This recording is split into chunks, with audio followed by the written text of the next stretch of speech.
कीर्तन, एक होता है चॉइस कि आप अपनी मर्जी से जो निवेश कर रहे हैं कि आपको अपने लिए क्या लक्ष्य सेट करने हैं। एक होता है ट्रेंड बेस्ड इन्वेस्टमेंट। जो नई पीढ़ी है, जिस जनरेशन की हम बात कर रहे हैं, वो किसको ज़्यादा इम्पोर्टेंस आजकल दे रहे हैं। जैसा मैंने बीच में भी कहा था, ये जो जनरेशन है वो कहती है कि हमें आज में जीना है। तो क्या जो लॉन्ग टर्म जैसे लक्ष्य हैं, जैसे हम रिटायरमेंट की बात कर रहे हैं, या फिर कल को किसी निवेशक को लगता है उनकी जब शादी होगी या फिर बच्चे होंगे तो उनकी पढ़ाई की प्लानिंग होगी, जो बेसिकली जो लॉन्गर टर्म जो इन्वेस्टमेंट ऑप्शंस हैं, जो लक्ष्य है, क्या वाकई ये जनरेशन उसके बारे में सोचती है। दूसरी बात ये भी कि नई पीढ़ी की प्लानिंग में जो फर्स्ट सैलरी उनके हाथ में आती है तो उसका करना क्या चाहिए उनको सबसे पहले। स्वाति जी, बड़ा इंटरेस्टिंग सा क्वेश्चन है क्योंकि इसके दो पहलू है।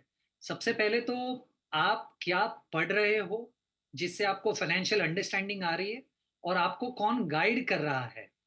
ये दोनों चीज़ों पर डिपेंड करेगा कि आप किस तरीके की इन्वेस्टिंग करेंगे।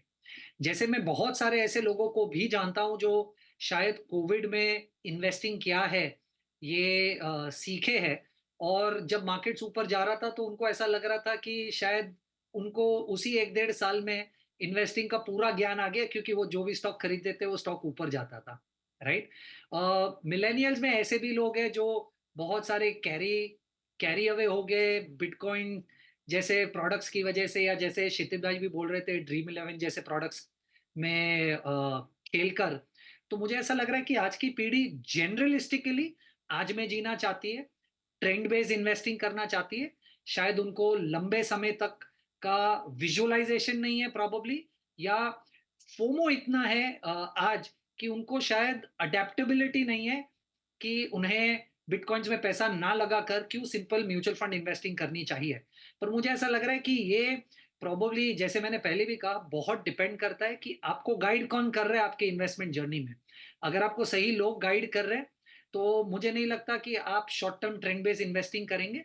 आप अपने गोल के बेस्ड इन्वेस्टिंग करेंगे जिससे डिसिप्लिन मेरे हिसाब से आपकी इन्वेस्टिंग में आएगा, वो बहुत जरूरी है। आपने एक दूसरा इंटरेस्टिंग क्वेश्चन पूछा कि पहली सैलरी आई उससे क्या किया जाए। मुझे ऐसा लग रहा है कि आप, मैं, क्षितिज, हम लोग सब इन्वेस्टिंग की बहुत बातें कर रहे हैं यहाँ पर, और हर जगह पे इन्वेस्टिंग की ही बातें की जाती है। पर मुझे ऐसा लग रहा है मिलेनियल्स के लिए या यंग इन्वेस्टर्स के लिए इन्वेस्टिंग आप स्टार्ट करें उसके पहले बहुत जरूरी है कि आप अपना रिस्क मैनेजमेंट संभालें। मतलब, जैसे ही आपको पहली सैलरी मिलती है मैं आपको सजेस्ट करूंगा कि आप एसआईपी शुरू मत कीजिए। आप सबसे पहले एक मेडिक्लेम लीजिए आपके और आपके फैमिली के लिए, और एक लाइफ इंश्योरेंस का टर्म कवर लीजिए। इमेजिन कीजिए आप 5,000 रुपए की एसआईपी तो स्टार्ट कर देंगे, 5 साल में आप 4-5 लाख रुपया भी इकट्ठा कर लेंगे।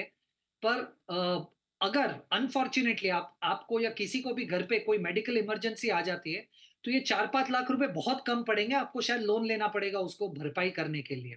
तो मुझे ऐसा लग रहा है कि इन्वेस्टिंग बहुत जरूरी है, जिसकी वजह से आपको कंपाउंडिंग का एडवांटेज मिलेगा जितना जल्दी शुरू करेंगे उससे।